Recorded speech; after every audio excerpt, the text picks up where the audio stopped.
அனைவருக்கும் வணக்கம். சத்தியத்தை காப்பாற்றுவதற்காகவும் அதர்மத்தை அழித்து தர்மத்தை நிலைநிறுத்துவதற்காகவும் மகாவிஷ்ணு எடுத்த 9வது அவதாரமே கிருஷ்ண அவதாரம். அந்த வகையில் அதர்மத்தை அழிக்க பகவான் கிருஷ்ணன் பூலோகத்தில் வந்து பிறந்த நாளை கிருஷ்ண ஜெயந்தியாக கொண்டாடுகிறோம். கிருஷ்ண ஜெயந்தி ஒவ்வொரு ஆண்டும் ஆவணி மாதம் தேய்பிறை அஷ்டமி திதியில் ரோகிணி நட்சத்திரத்தில் கொண்டாடுகிறோம். இந்த ஆண்டு கிருஷ்ண ஜெயந்தி ஆகஸ்ட் 26ஆம் தேதி திங்கட்கிழமை வருகிறது. அன்று காலை 9:02 மணிக்கு அஷ்டமி திதியும் இரவு 9:41 மணிக்கு ரோகிணி திதியும் துவங்குகின்றன. கிருஷ்ண ஜெயந்தி அன்று காலை லக்ஷ்மியின் அம்சமான பசுவுக்கு உணவளிக்க வேண்டும். பூஜை அறையில் கண்ணன் படம் அல்லது விக்கிரகம் வைத்து அலங்காரம் செய்து இருபுறமும் குத்துவிளக்கேற்றி நடுவே பூஜை பொருட்களாக தேங்காய், வெற்றிலைப்பாக்கு, பூ, பழம் வைக்க வேண்டும். குழந்தைகளை கண்ணனாகவும் ராதையாகவும் அலங்கரிக்க வேண்டும். கிருஷ்ணர் குழந்தை பருவத்தில் வெண்ணெய் திருடி உண்டு மகிழ்ந்தார். இதனால் அவருக்கு மிகவும் பிரியமான பால், தயிர், வெண்ணெய், அவல், நாவற்பழம், கொய்யாப்பழம், விளாம்பழம், வாழைப்பழம் போன்ற பழங்கள் மற்றும் வெண்ணெய், சர்க்கரை கலந்த நவநீதனம் என்னும் கலவையை நைவேத்தியமாக படைக்க வேண்டும். வெள்ளைச்சீடை, உப்புச்சீடை, முறுக்கு, லட்டு, மைசூர் பாக்கு, தேன்குழல், மனோகரம், திரட்டுப்பால், பர்பி போன்றவற்றையும் படைத்து குழந்தைகளுக்கு வழங்க வேண்டும்.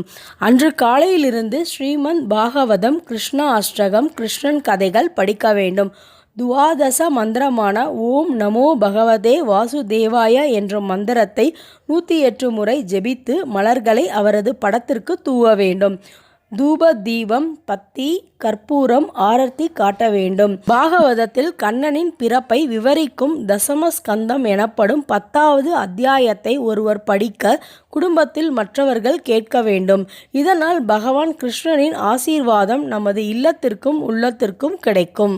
இதை அனைத்தும் வைத்து படைக்க வேண்டும் என்ற கட்டாயம் இல்லை. கண்ணனுக்கு மிகவும் பிடித்தமான வெண்ணெய், பால், தயிர், நெய் இதை கூட வைத்து படைக்கலாம்.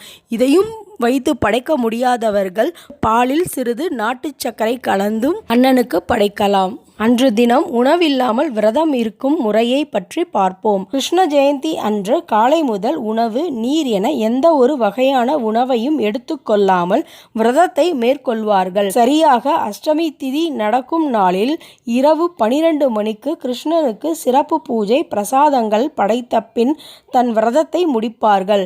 இவ்விரதத்தின் போது பகவத்கீதை, கிருஷ்ணரை குறித்த பஜனைகள், பாடல்கள், கீர்த்தனைகள் இசைத்து விரதத்தை முழுவதும் கிருஷ்ணனின் மீது லகிக்க விடுவார்கள். இப்படி உணவில்லாமல் விரதம் இருக்க முடியாதவர்கள் அல்லது பணிக்கு செல்ல வேண்டிய கட்டாயத்தில் இருப்பவர்கள் விரதம் இருக்க விரும்பினால் காலையிலிருந்து எந்த ஒரு திட ஆகாரத்தையும் எடுத்துக்கொள்ளாமல் நீர், பழங்கள், பழச்சாறு, பால் போன்ற திரவ ஆகாரத்தை எடுத்துக்கொண்டு விரதம் இருக்கலாம். உப்பு சேர்த்த உணவுகள், நீர், ஆகாரங்கள், தானியங்கள் ஆகியவற்றை கண்டிப்பாக இந்த விரதத்தின் போது எடுத்துக்கொள்ளக்கூடாது. கோகுலாஷ்டமி நாளன்று வீட்டின் வாசலிலிருந்து பூஜை அறை வரை அரிசி மாவை நீரில் கரைத்து அந்த மாவை கொண்டு சிறு குழந்தையின் காலை வரைவதற்கு குழந்தை கிருஷ்ணன் வீட்டுக்குள் வருவதாக பொருள். இன்னும் கிராமங்களில் மாலை வேளையில்தான் கிருஷ்ண ஜெயந்தி பூஜை செய்வார்கள்.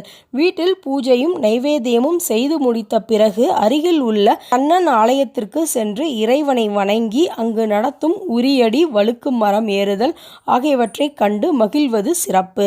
ஆடல், பாடல், கோலாட்ட நிகழ்ச்சிகள், குழந்தைகள் ஆடுவதை பார்க்கும் பொழுது கண்ணன் ஒவ்வொரு கோபியர்களிடமிருந்து ஆனந்த நடனம் ஆடிய தீராத விளையாட்டு பிள்ளையை நினைவுபடுத்தும். கிருஷ்ண ஜெயந்தி அன்று கிருஷ்ணனின் கதைகளை சொல்லி வழிபடுவது மிகவும் நல்லது. நீண்ட நாள் குழந்தை பாக்கியம் இல்லாதவர்கள், புதுமண தம்பதியர், கருவுற்ற தாய்மார்கள் தங்களுக்கு புத்தி, யுத்தி, அறிவு, ஆற்றல், ஆயுள், ஆரோக்கியம் மிக்க சர்புத்திர பாக்கியம் அருள வேண்டும் என்று அந்த கண்ணனிடம் நெஞ்சுருகி பிரார்த்தனை செய்து கொண்டால் ஜாதகத்தில் உள்ள புத்திர தோஷம், புத்திர தடை போன்றவற்றை நிவர்த்தியாகி சத்புத்திர பாக்கியம் கிடைக்கும்.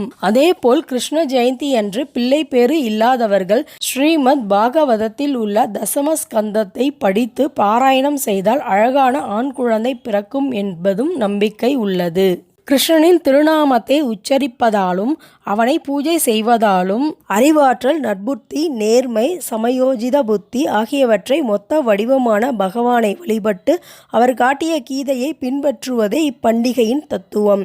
கண்ணன், முகுந்தா, கோபாலா, கிருஷ்ணா, நந்தகோபாலன் என்று பல்வேறு பெயர்களில் அழைக்கப்பட்டு குழந்தை கிருஷ்ணனை கோகுலாஷ்டமி தினத்தன்று நாமும் வீடுகளில் வரவேற்று வாழ்வில் வளம் பெறுவோம். நன்றி, வணக்கம்.